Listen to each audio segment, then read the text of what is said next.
Now that Kevin Durant has left for Golden State, what does Oklahoma City do next? Anthony Slater joins us on the phone to talk about how the Thunder picks up the pieces from here. And Anthony, obviously the Thunder roster is going to look a lot different when you lose a franchise player, superstar player like Durant. They still have another outstanding talent in Russell Westbrook, but obviously re-signing Durant was plan A. What's plan B? Where does the Thunder go from here?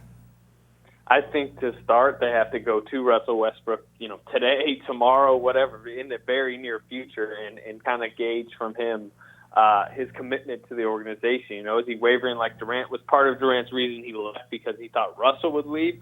Or can you get, it's very unlikely that Russell would sign an extension. He's eligible for one this summer, but financially it wouldn't make a ton of sense for him considering all the money he'd make next year. But maybe they can at least get him to say, yeah, I'm locked into this thing long term.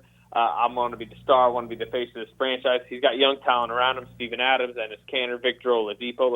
They have some nice pieces.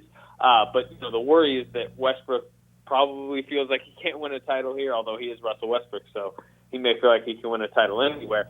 But, moving forward, if you don't get a commitment from him, if you start to feel like he's kind of wavering and he'll probably leave, then, do you look at a tear down? Do you look at potentially trading him, trying to get young assets and building this thing back up? Well, I think that's the question, and obviously we don't know what the answer will be when it comes to Russell Westbrook, but let's say he's going to stay, whether, a year, 2 years, whatever, sort of indicating he's willing to be the centerpiece for all this, Anthony. Now that the Thunder has the money that they were going to pay Durant, what does that do? Who do they go out and look at? No free agent deals are able to be signed for a few more days. Could they potentially try to go flip somebody? That seems unlikely. I don't think you're going to have like a DeAndre Jordan type situation out there. Because the truth is, as much as, yes, the Thunder now has cap space, everyone across the league has cap space, and the Thunder just became a lot less appealing. I've seen people saying, hey, why don't they go try to get Wade? He's kind of out there. Why don't they try to get Dirk? He's kind of in a wavering situation with Dallas. But the truth is, why would Wade come to here? Why would Dirk come to Oklahoma City? Because this is not now a, title contending team, or at least, to me, they're maybe like a 6-7 team, but Kevin Durant was, maybe the biggest appeal of this Oklahoma City market and team. So it's going to be tough to go get any big-name free agents. There are lesser ones out there. Now, what do they do with Dion Waiters? Do they potentially match him? To me, that probably became more likely today that they would match him because they don't want to lose another young asset. And the free agent market has dried up a little bit. It's going to be tough, and I think Sam Presti today is absorbing it all, figuring out what has happened, and then in the coming days he's really got to figure out a plan. Well, you mentioned Dion Waiters, Anthony. Let's talk about him for a second because last week we talked about whether the Thunder might re-sign him. We felt like somewhere in maybe the 12 to 14 range, the Thunder might be comfortable. Obviously, the price on his head has gone up significantly as we've seen this free agent spending frenzy. Could the Thunder match what's been out there? Would they be willing to do that with Waiters?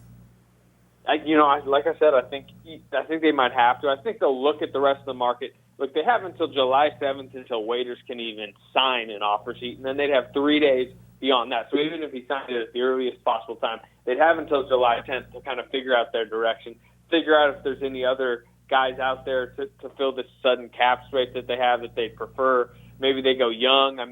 They got a pretty good crop of big men that I think they can move forward with Adams, Kanter. I think they like Sabonis. They obviously, if Russell Westbrook's locked into that point guard piece, to me they just kind of need wings and two guards. They definitely have a pretty substantial hole at the 3 right now at the small forward. So how do they fill that hole? We'll see moving forward. Like I said, I think it's just going to take a few days to kind of figure out their plan of attack. You saying that, though, Anthony, makes me think about Sam Presti, the guy who always seems to be 1, 2, 3, 4 steps ahead of what everybody else is thinking. I know, like I said before, I know re-signing Durant was plan A, but I have to think that Presti had at least thought about the prospect of this, and maybe even more than that. Maybe he'd even set up some contingencies. Now, obviously, he can't know how free agency is going to look once Durant makes this decision. He can't know, who's going to have locked in where at what prices. But I have to think this guy has given some thought to this being the reality. Yeah, there's no doubt about it. But,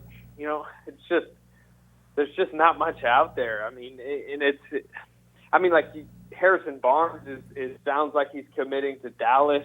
I mean, maybe you really go try to pump him, but I mean, the truth is you'd have to give him a max deal, which it doesn't seem like a great idea. And it's going to be fascinating what Presti does. I know what you're saying with contingency plans and this and that, but there's just no way to cover up this. So I mean, I don't know. Maybe he tries to save his cap space for next summer. To me, he's just got to go to Russ. To me, Russ Westbrook is the key to this all. Is the key to every direction. He has to just get a good feeling for Russ and what's going to happen there. And then I think it goes one of two ways: either a tear down or to try to build around Russ. Yeah, and I guess there's no way to know that at this point, is there, Anthony? I mean, we can. I mean, Russell Westbrook may know it, and Sam Presti may know it. There's no way for us to know. I don't think, because Russ certainly is not going to call me and let me know. And Sam's kind of, I think, trying to figure that out himself. Right, and like you said before, I mean, while the Thunder now is no longer the title contender they were, several hours ago when Durant's return was still a possibility, Russell Westbrook has evolved in the last couple of years. Maybe he sees this as a challenge, we see what he does when he's faced with challenges. I guess maybe that's the question. Which way does he look at this? And until we hear from him or Sam Presti, I guess we're not going to know that, right? Yeah. Look, this team's not a title contender anymore, but and the problem is, especially with a franchise and fan base that's got used to always going into basically every season in the last 5 or 6 thinking that it was going to win a title or had the shot. It's okay to be the Memphis Grizzlies. It's okay to be a 6 seed, and this would be a very fun team to watch, I think, next year with Westbrook and Oladipo with that super athletic backcourt, Kanter and Adams as far as the big men. They'd win games. I think they'd be fun to watch. I think Russ would kind of really, the chip on his shoulder would just continue to kind of grow. I think that's the direction. If I was the Thunder, I'd really push with Westbrook. Hey, let's build this together. This is the first time he's kind of really had the opportunity to be the face of a franchise, and really he could really add to his legacy within the state if he stuck around, if he kind of became the face post Durant of this whole thing. But a lot of people will speculate he's looking to LA, he's looking to leave. We'll see. I mean, it's all really on Russ, because I know the Thunder would commit to him if he'd commit to them. Yeah, well, obviously a lot of questions yet to be answered, and we'll continue to see if we can answer those questions as the hours and days go on, as the Thunder adjust to life after Kevin Durant. Be sure to stay with the best coverage team anywhere at newsok.com and every day in the Oklahoman.